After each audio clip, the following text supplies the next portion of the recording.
उत्तर प्रदेश में चौथे चरण का चुनावी घमासान, बीजेपी और कांग्रेस के तीव्र आक्रामक, छिड़ गया है संग्राम।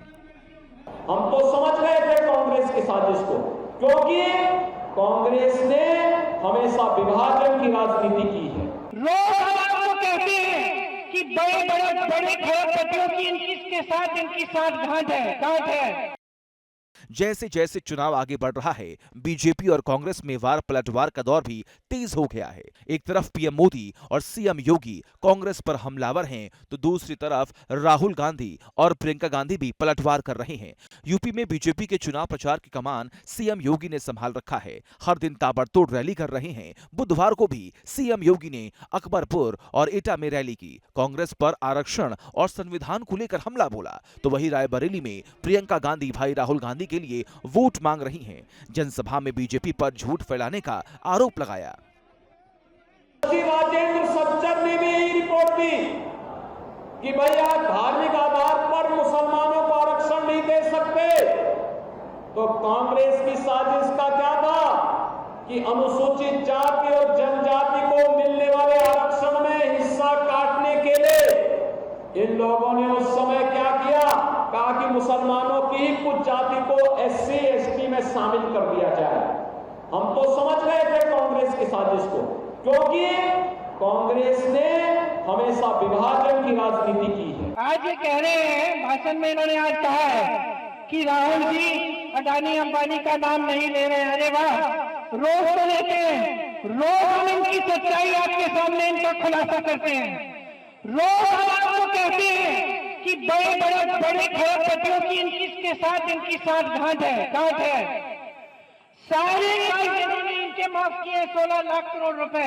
यहाँ उत्तर प्रदेश में जहाँ इनकी सरकार है, केंद्र में भी और प्रदेश में भी, यहाँ के किसान 1-1 लाख रुपए के लिए आत्महत्या कर रहे हैं। उनके लिए एक कर्ज माफ नहीं हुआ 1 रुपए का। इसका जवाब दें मोदी जी। रैली से पहले सीएम योगी ने एक बयान में सोनिया गांधी पर भी निशाना साधा। दरअसल सोनिया गांधी ने वीडियो बयान जारी कर बीजेपी पर राजनीति के लिए नफरत फैलाने का आरोप लगाया था। उनके इस बयान पर सीएम योगी ने पलटवार किया। कहा, कांग्रेस का मैनिफेस्टो विभाजनकारी है। क्या ये सच नहीं कि ओबीसी के आरक्षण पर सेंध लगाने के लिए उस समय जस्टिस रंगनाथ मिश्रा की कमेटी इन्होंने गठित की थी और कमेटी ने संस्तुति की थी कि ओबीसी के आरक्षण में से 6% आरक्षण मुसलमानों को दे दिया जाए। तो भारतीय जनता पार्टी ने उस समय और एनडीए ने उस समय विरोध किया था। इनके मंसूबे पूरे नहीं हो पाए। फिर एससी एसटी के अधिकारों पर भी इन लोगों ने घुसपैठ करने का प्रयास किया था और सच्चर कमेटी की रिपोर्ट में कि मुसलमानों की कुछ जातियों को अनुसूचित जाति में शामिल किया जाए, यह भी कांग्रेस के समय हुआ था।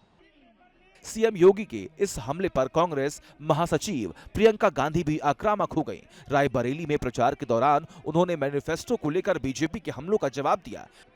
प्रधानमंत्री जो फुल टॉस पे खेलते हैं ना, तो इन्हीं फिजूल की बातों पे फुल टॉस खेलते हैं। मैं उनको चैलेंज करती हूँ, आप फुल टॉस खेलिए रोजगार पे, फुल टॉस खेलिए महंगाई पे, फुल टॉस खेलिए महिलाओं पे जो अत्याचार हो रहा है और जो अत्याचार कर रहे हैं उनको बचा रहे हैं, उस पे खेलिए।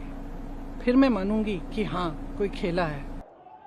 यूपी में चौथे चरण में 13 सीटों पर 13 मई को वोटिंग होनी है, जबकि रायबरेली में 5वें चरण में 20 मई को वोटिंग होगी। मतलब साफ है कि रायबरेली से राहुल गांधी को जिताने के लिए प्रियंका ने कमर कस ली है, तो सीएम योगी ने भी इस बार यूपी में बीजेपी को सभी सीट जिताने में कोई कसर नहीं छोड़ रखी। Team news nation.